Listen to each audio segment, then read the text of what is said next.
was 18, I got my first job down here. This is the fishing industry in Cairns. I tell you what, it was a thriving industry.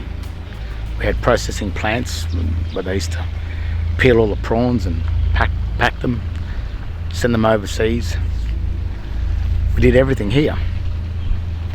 And these wharves were absolutely teeming with the big 85 footers, the big, I worked for Markwell Fisheries, and they had these 2 or 3 big 85 foot fishing, prawning vessels. And you could not get a park down here. See all these pylons? Full of them. Half these boats that are here now are not prawning industry boats, some are just dive boats and private boats. Well, what happened is Mr. Keating and Mr. Hawke, after Whitlam signed us out to the Unidroit Treaty of Rome, and Hawke was instrumental in getting the Australia Act into play, which really gave Australia to the United Nations, to an overseas or foreign investment, private corporations.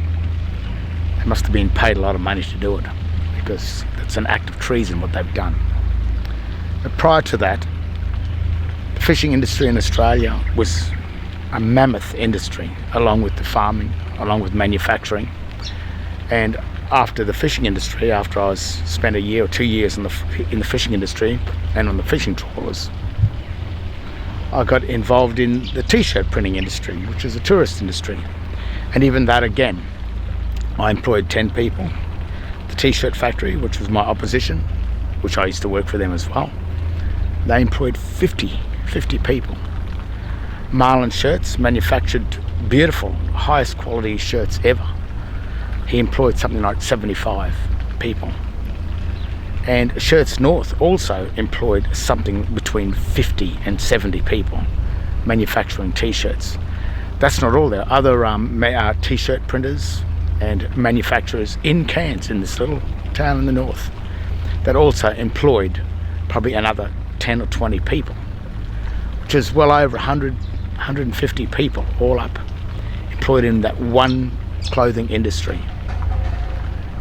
But after Bob Hawke and Paul Keating introduced probably the most destructive tax ever, and it was called the Capital Investment Allowance.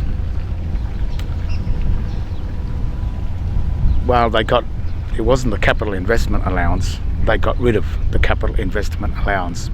So that meant at the end of the year, if a man had a $10,000 tax bill, all he had to do was lease a $40,000 worth of equipment and could write off 1/4 of that back over the year that he's just been through. So he could eliminate his tax bill by investing his money back into the company, business or corporation that he was in, as long as it went into plant and equipment that benefited the company.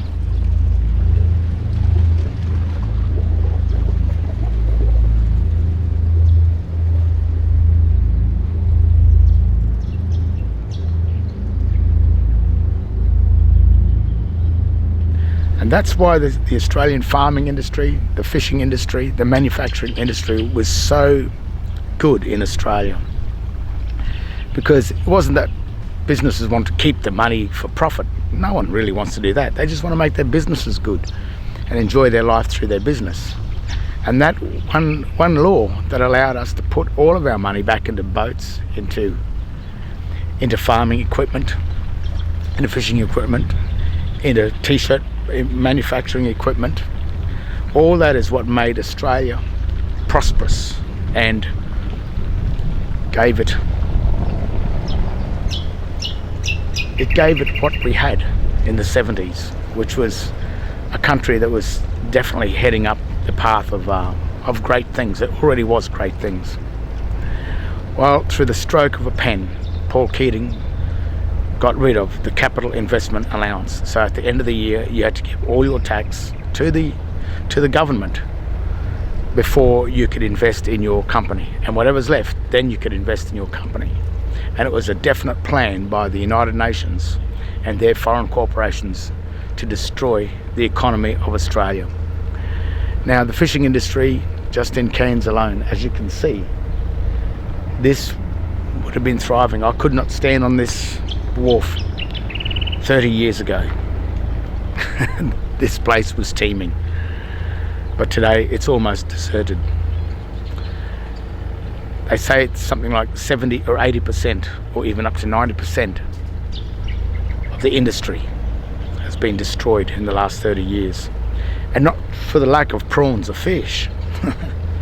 Through government policy. It was a plan by not just Whitlam and not just Hawke and Keating, but the whole lot of them. When Malcolm Fraser got in and when John Howard got into power, they didn't fix or reverse anything. They kept on going with it. So don't think that Labor or Liberal is not to blame and Labor is to blame. It's not. Both of them worked for the one foreign United Nations corporation to do this. So that's just a little story on when I was 18 and still remember.